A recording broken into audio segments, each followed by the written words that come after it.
dengan NIM 250114022 dari kelas 1C Program Studi Pendidikan Guru Sekolah Dasar Fakultas Keguruan dan Ilmu Pendidikan Universitas Nusa Cendana.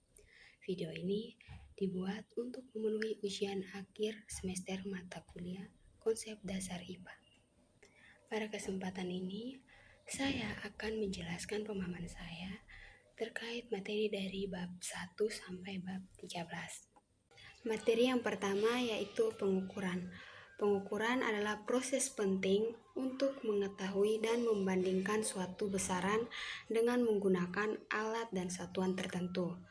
Melalui pengukuran, sifat suatu benda atau kejadian dapat dinyatakan dalam bentuk angka, sehingga lebih mudah dipahami dan dianalisis. Pengukuran dilakukan dengan berbagai alat ukur, baik baku maupun tidak baku, sesuai dengan kebutuhan dan tingkat ketelitian yang diinginkan.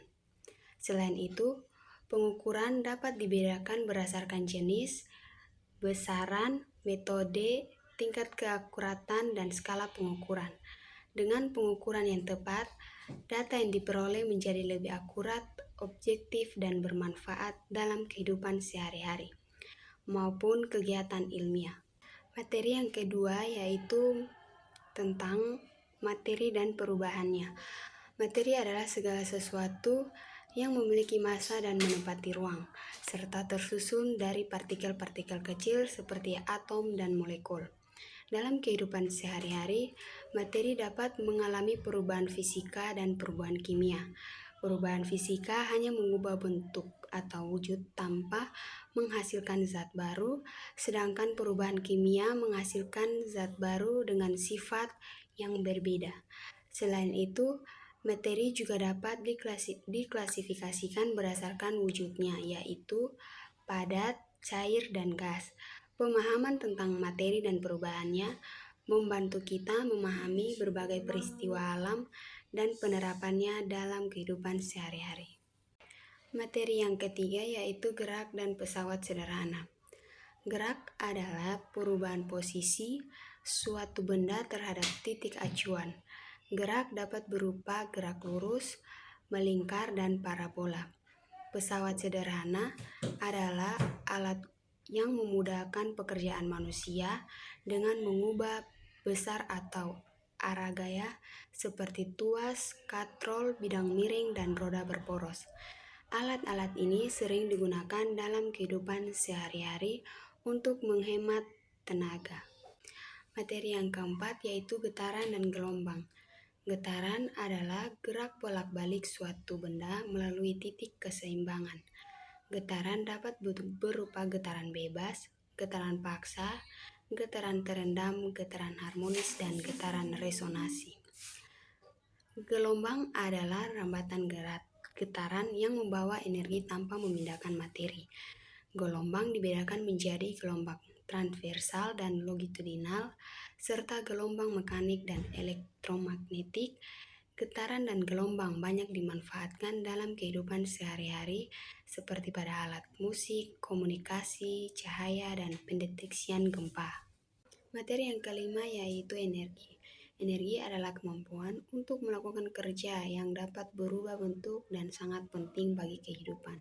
Pemanfaatan energi secara bijak, terutama energi terbarukan, mendukung kesejahteraan manusia dan kelestarian lingkungan. Materi yang keenam yaitu kalor. Kalor adalah energi panas yang berpindah dari benda bersuhu tinggi ke benda bersuhu rendah. Kalor dapat mengubah suhu, wujud zat, dan bentuk energi lain. Perpindahan kalor terjadi melalui konduksi, konveksi, dan radiasi yang banyak dijumpai dalam kehidupan sehari-hari. Materi yang ketujuh yaitu kemagnetan. Kemagnetan adalah sifat magnet yang dapat menarik benda tertentu karena adanya medan magnet. Contohnya, magnet kecil pada penutup kotak peralatan. Materi yang kedelapan yaitu listrik sederhana. Listrik sederhana adalah sistem dasar aliran listrik yang memanfaatkan sumber energi untuk menghasilkan arus listrik. Materi yang kesembilan yaitu sistem tata surya. Sistem tata surya adalah susunan benda-benda langit yang terikat oleh gaya gravitasi dengan matahari sebagai pusatnya. Di dalamnya terdapat planet, satelit, asteroid, komet, dan meteor yang bergerak mengelilingi matahari pada lintasan tertentu. Tata surya terbentuk melalui beberapa teori, seperti teori nebula, teori pasang surut, dan teori planetesimal yang menjelaskan proses terbentuknya matahari dan planet-planet. Setiap komponen tata surya memiliki ciri dan peran masing-masing, termasuk 8 planet dengan karakteristik yang berbeda. Pemahaman tentang tata surya membantu manusia mengenal alam semesta serta keterkaitannya dengan kehidupan di bumi. Materi yang ke-10 yaitu tumbuhan dan lingkungan. Tumbuhan adalah makhluk hidup yang dapat membuat makanan sendiri melalui fotosintesis. Lingkungan merupakan tempat hidup tumbuhan yang menyediakan air, tanah, udara, dan cahaya.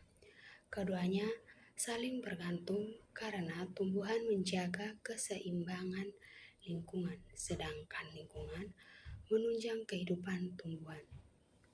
Materi yang ke-11 yaitu lingkungan dan hewan.